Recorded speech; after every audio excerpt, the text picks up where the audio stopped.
The following program is a production of HEW Entertainment and contains views, opinions, commentaries, and content that may offend some subscribers of this show. Listener discretion is advised. It's that time once again for HEW Entertainment Radio. And that's all I got to say about that. Hosted by Jonathan Clarke. You beat the man! You gotta beat the man! Woo! Be sure to join us in the live chat room during the show. Hulkamania is running wild like it's never ran before. Call us on one of our request lines. If you live in the United States, call us at 1-641-985-7800, box number 3729288. If you're from Canada and would like to call us from 1-647-724-4194, box number 3729288. Long distance charges may apply in some areas.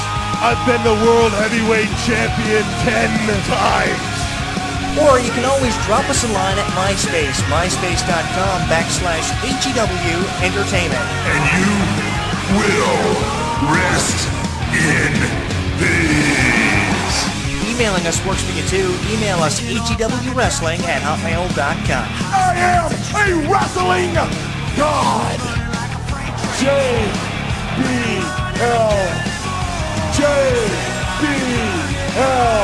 And now, without any further ado, here is your host of HEW Entertainment Radio on the official website of HEW Entertainment, Jonathan Clarke. The champ is here.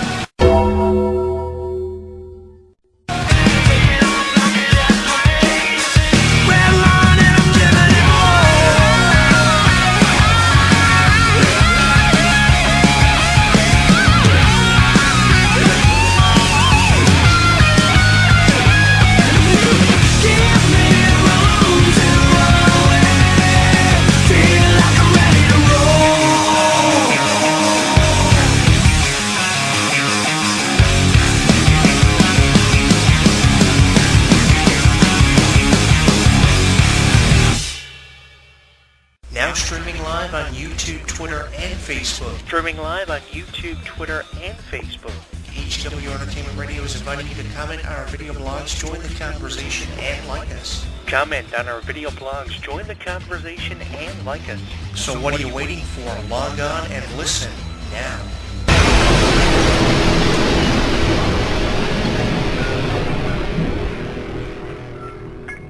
Don't miss out on any of the action. Download our app on the App Store, Google Play, and the official website of HEW Entertainment. Once you download and install it, you'll get caught up on news, YouTube videos, and more. Download it now.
I'm probably going to be writing about this all day, but how can you not be excited about Sting going into the Hall of Fame? It was announced last Monday on Raw. In the fallout of this, social media has blown up with conversation, people remembering their favorite Sting matches and moments through the years, no matter what wrestling promotion you're talking about, World Championship Wrestling, Total Nonstop Action, even WWE, everybody taking time to reflect back on Sting's career for really what it was worth.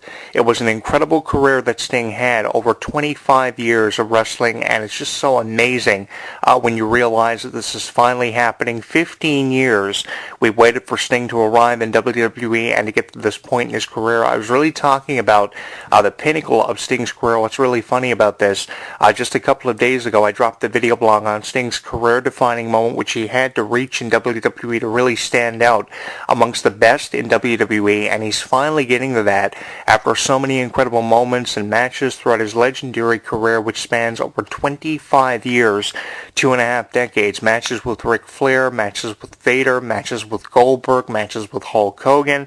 No matter what feuds you remember Sting from, World Championship Wrestling, Total Nonstop Action, WWE, with Triple H, Sting is a legend and obviously a god of gods in the wrestling business, a pinnacle which so many wrestlers, the likes of John Cena, Randy Orton, Seth Rollins, Rey Mysterio, Sin Cara, Alberto Del Rio, Sheamus, whoever you're talking about, strive to get to in their professional wrestling careers. And here's the thing, with Sting's neck injury, he's missing out on the incredible opportunity to create with the likes of Sheamus and Del Rio and Rusev.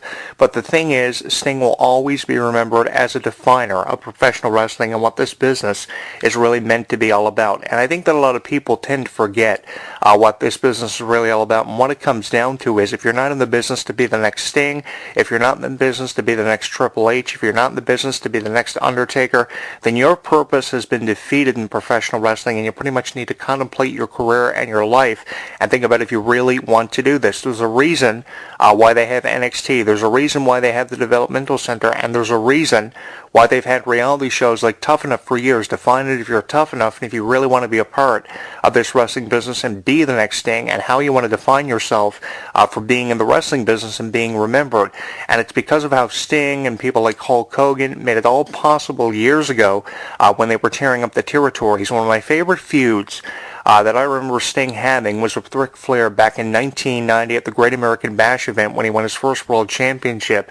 That really was a pinnacle for Sting's career. Sting had just gotten into the wrestling business for just a few years. He won the championship and he held it for a long period of time back in the 90s.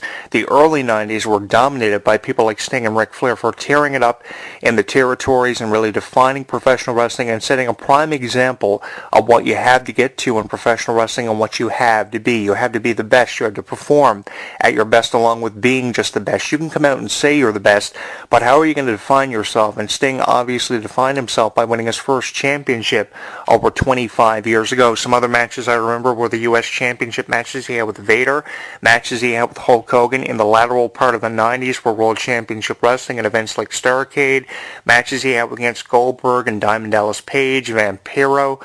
We remember all those matches, and I think that's really what the wrestling business is all about, getting to the point where you're having matches against the likes of Ric Flair and The Undertaker. It's a crying shame that Sting has not been given the chance to create with so many wrestlers. If not for this neck injury, he probably would have had the chance to create against The Undertaker, which was a dream match we had been waiting on for years. Not to say it's not going to happen, because that could be the final match we see Sting have, is against The Undertaker, which is one that I'm really excited to see, Sting versus The Undertaker at a WrestleMania. Obviously, Sting's going to be sitting out WrestleMania this year because the highlight for Sting this year is going into the Hall of Fame, but it doesn't mean we're not going to see Sting versus The Undertaker like Hulk Hogan after he was inducted.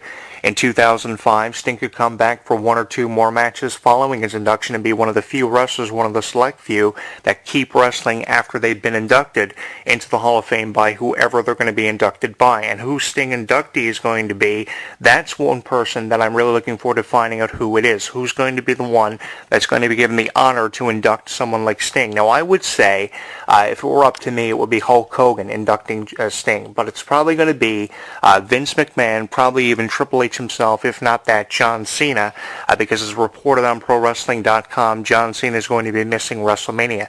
So for me, it's a toss-up between the three, Vince McMahon, Triple H, or John Cena, going to be inducting Sting. Who will Sting's inductor be? We're going to find that out in the coming weeks. It's going to be really exciting to see how it all plays out, but I am really blown away by this announcement that Sting is finally going in to the WWE Hall of Fame. For me, some of my favorite Sting memories and moments come from being a young child, being involved in the wrestling business. As we all know, I got involved really young, and I remember coming home from high school and watching wrestling for over 3 hours, Nitro on Tuesday and Wednesday afternoons, getting off the school bus, and watching Sting tearing it up against Lex Luger and Diamond Dallas Page and Goldberg. And I was only about 11 or 12 years old back then, back in 1999-2000, when I first got involved in the wrestling business and started writing about it in columns and for different websites. And I remember those matches that Sting used to have. I remember seeing him return when the NWO was running roughshod over World Championship Wrestling and running the show. Here comes Sting. A darker side of Sting had been revealed and continued to be revealed for years. And I think that crow metamorphosis that Sting went through really is the image of Sting that stood out through the decades and is the one that's always going to be remembered. Yes, people are going to remember the bleach blonde Sting for the U.S. Championship matches he had with Vader, but more people are going to remember the crow Sting, the one that really defined that era, that defined both wrestling and Sting's career and legacy in professional wrestling. That metamorphosis from the bleach blonde Sting into the crow Sting is what's really going to stand out and what a lot of people are going to choose to remember over anything that Sting ever did in his life, with feuds with the NWO, which really catapulted that feud with the NWO, of course, then the red and black Sting, of course, when he joined the NWO Wolfpack with Kevin Nash to go up against Hulk Hogan and the NWO White and Black.